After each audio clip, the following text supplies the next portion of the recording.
It won't be until July now when a new jury will decide whether convicted killer Jodi Arias should live or die. This week, a judge declared a mistrial after a jury could not decide her fate during the penalty phase. For a look at what's ahead for Arias, and we'll also talk about some Michael Jackson as well. I'm joined now by criminal defense attorneys and former prosecutors, Seema Iyer, Desoto.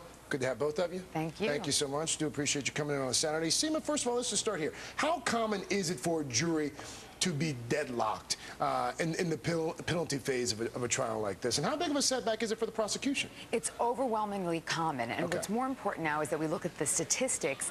In death penalty cases, only 2% of women on death row right now are women on death row. Yeah. And in the last 100 years, only 40 women have been put to death. So it is very common. It's most likely that when this phase gets retried, we're going to look at another deadlock. This will happen again, and then the judge will decide. I'm quite certain. And then the judge will just send her to prison for life instead. For life, with or without parole. Oh. And in that state, if she's eligible for parole, how many years would she serve before she's eligible? Well, I think it depends. They go through, it depends on the state. Okay. But usually it's every 2 years that they will go in front of the parole board and then decide, and then the victims have a say, the prosecutors have a say, and even the defense attorneys have their input. Karen, what are the chances of finding a completely unbiased group of jurors in the state of Arizona right now? First of all, you're not going to find a jury who's going to put this woman to death. This isn't, the death penalty is reserved, Craig, for cases that are multiple murders, dismemberment, torture, not killing your boyfriend, every murder is cruel, okay? Sure. Every murder is cruel. But the death penalty is still killing somebody, and it's a very serious thing. People don't like to do it. They're raised that killing is wrong, and you're going to have a difficult time finding 12 people to unanimously agree on killing somebody. That's just the way it is. Even though, and I do agree with Karen, but even though they've already decided in 1.5 hours, that jury decided that it was extremely cruel. Yeah. Let's not forget, we're talking about almost 30 stab wounds, slitting the throat, shot to the head. Right. Well, but murder's cruel. I want to play a snippet of something that I found quite curious. So after all this goes down, then she decides to do a slew of TV interviews, and these are interviews that the previous jury was not privy to, obviously. This is what she had to say to our colleague, Diana Alvear. Take a look. Was it guilt? Was it remorse? Is that why you wanted to commit suicide? That was certainly an element. Guilt, remorse, I've completely effed up my life, and I've hurt a lot of people in the process, and I think I'll be doing everyone a favor. Two questions. First of all, what's the motivation? Or what do we think the motivation might have been? And are those interviews now fair game for a new jury? Yeah, of course. Any statement that you make out of court is fair game. However, in this instance, I'm sure that the judge at this point is going to call the prosecutor in and probably try and make some kind of a deal, like, why don't you just give her life in prison and forego this charade, which is what they just did in the Kermit Gosnell case with his 3 murders. You know what? Waive your right to an appeal, and let's just get it over with. That's a great point. I think that's a very interesting and save point. the taxpayers a ton of money. Let's pivot here to Michael Jackson. Let's talk about the AEG trial. No pun intended. Well, it was good. He didn't say let's moonwalk to Michael Jackson. It was good.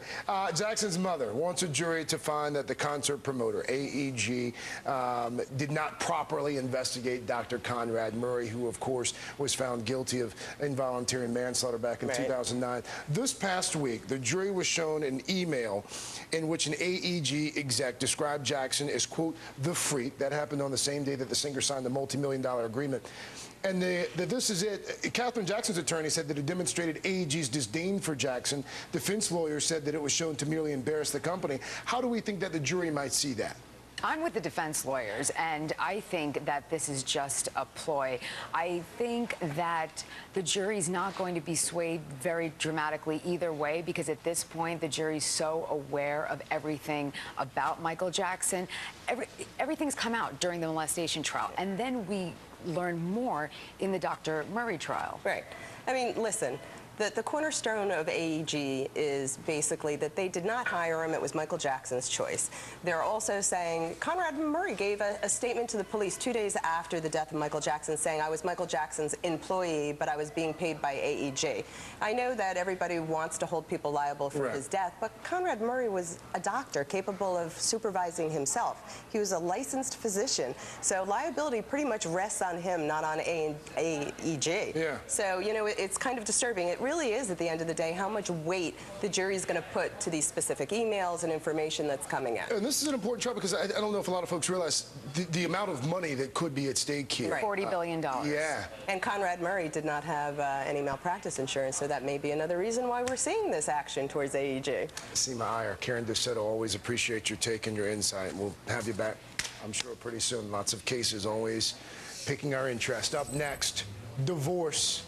Former Capitol Hill power couple, the Macs. They just sat where you guys are sitting right now. They just sat there a few weeks ago. They're splitting up. What they're saying about the breakup now. We'll be right back.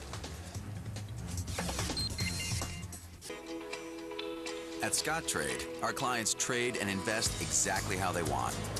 With Scottrade's online banking, I get one view of my bank and brokerage accounts with one login to easily move my money when I need to. Plus, when I call my local Scottrade office, I can talk to someone who knows how I trade. Because I don't trade like everybody.